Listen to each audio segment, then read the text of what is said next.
Hello and thank you for joining me once again on the Waterston Stanton video channel. Recently we've announced two new radios, the IC7760 and the FTX1F. The Yaesu one, we don't have a delivery date yet, although it's estimated early 2025, and the ICOM has got a fairly firm delivery date of November this year. And I've covered both these radios briefly in videos and given you what I know so far about these radios. And there's been mixed comments really. Some people have said, gosh, the 7760, £5,700, I couldn't afford that. And others have said, well, it's an interesting radio, when's it going to be available? Now of course there's been a lot of interest also in the Yaesu FTX1F. And I think that's going to be a very successful radio, but we haven't got a price yet, so we really can't talk about prices. But when I look at the response, there is an interesting section of those that are not going to buy probably either of those radios for two reasons. One is they can't afford it, which is fair enough. But also there's some that will say, well, yes, but I really can't justify spending that sort of money on a radio. So I thought perhaps for those that for whatever reason aren't going to buy a FTX1F or a 7760 or some other high-end radio, perhaps we'd take a look at a couple of radios that are more down to earth. Down to earth perhaps in price, but perhaps not so down to earth in performance. Let's take a look.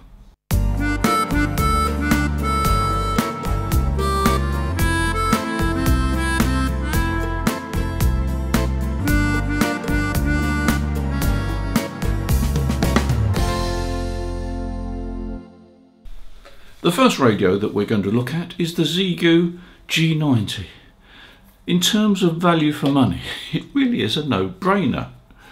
It's a lovely radio, it's solid, it's not lightweight, it's quite heavy, but it's a shack-in-the-box radio.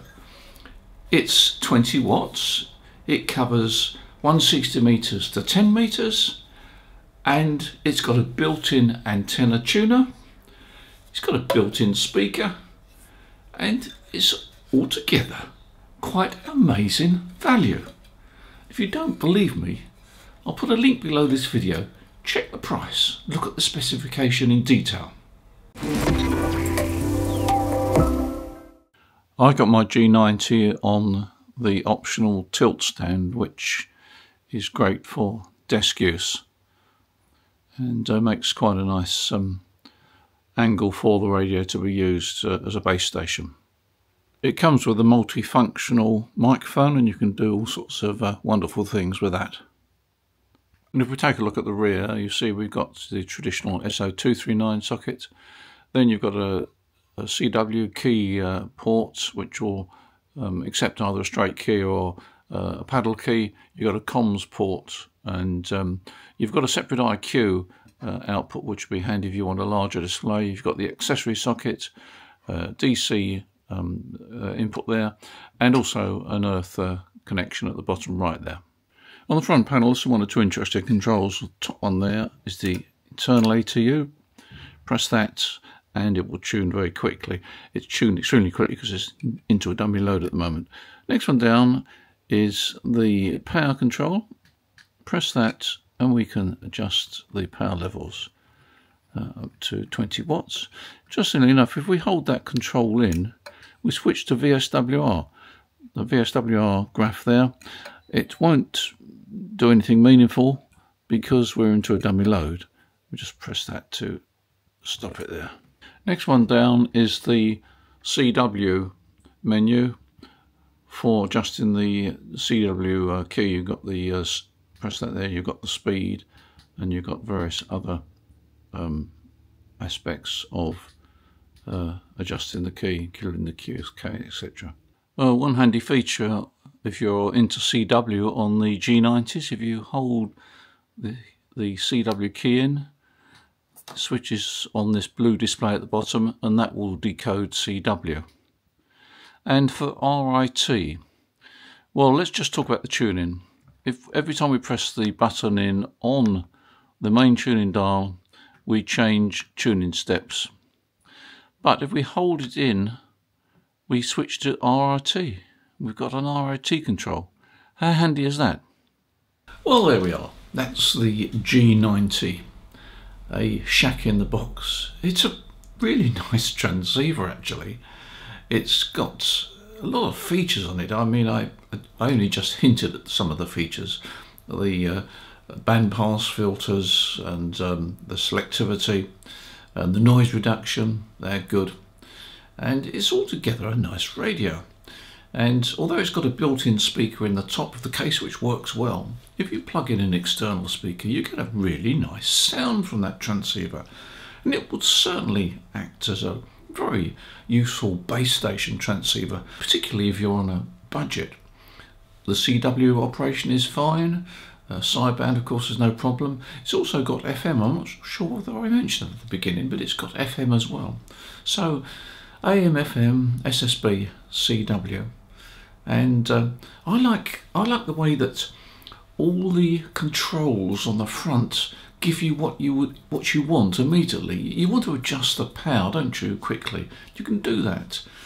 You want to change the CW speed, keyer speed. You can do that quickly.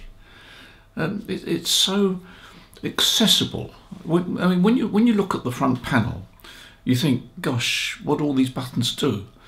But it doesn't take you long before you realise how the buttons that you're likely to want to press regularly, or the features you want to access regularly, are there. There's some buttons on the top there basically to change band and change mode. But yeah, it's a great little transceiver. And you see, it's also stood the test of time.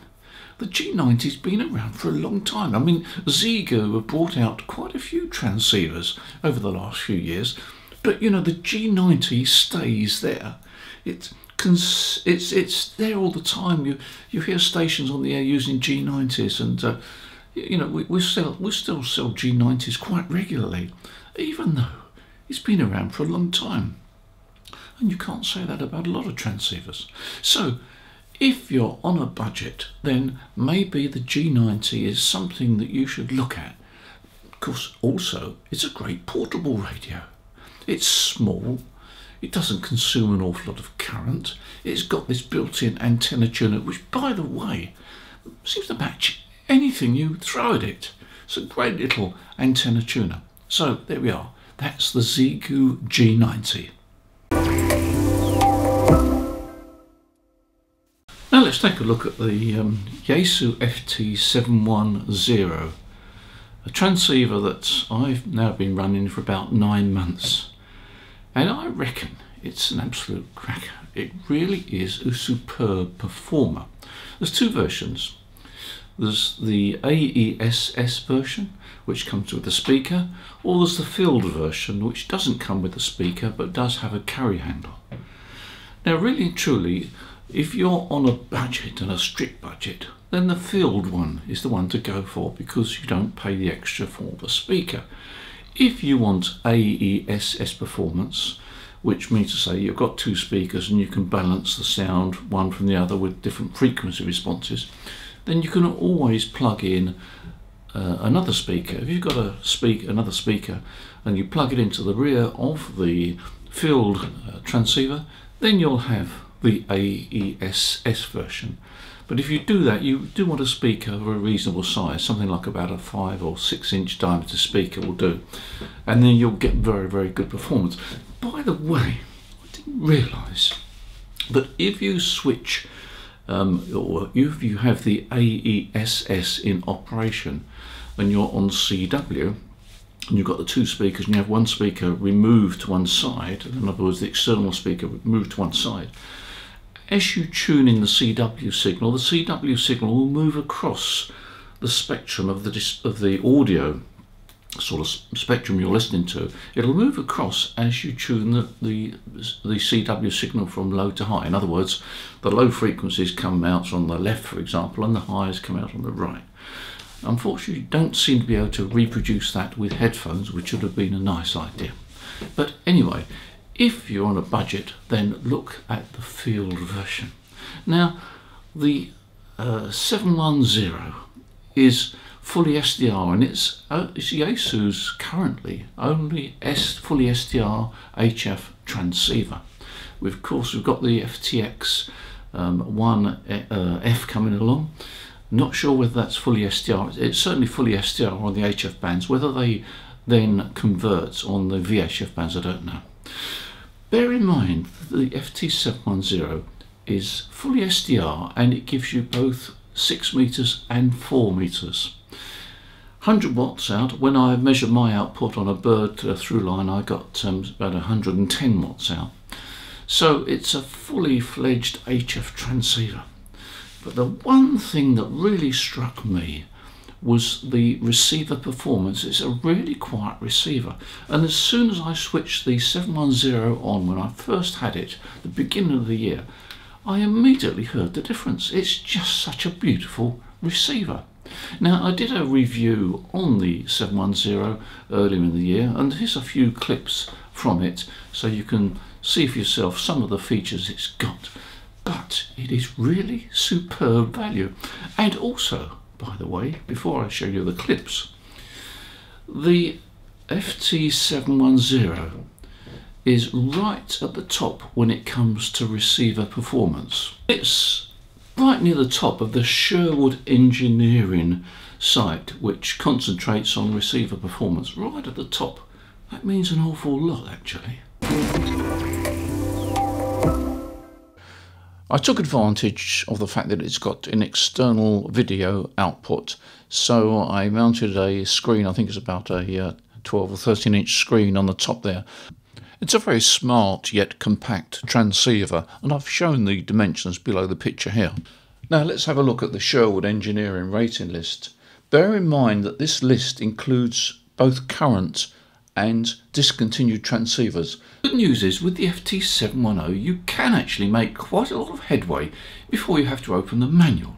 It's got an excellent menu system. Let's take a look at the controls clustered around the main tuning dial. Top left, you've got the button to enter memory information, then you can switch between VFO and memory. Then you've got the A and B VFO. Then you've got the band switch. Quickly press that and you can select the band.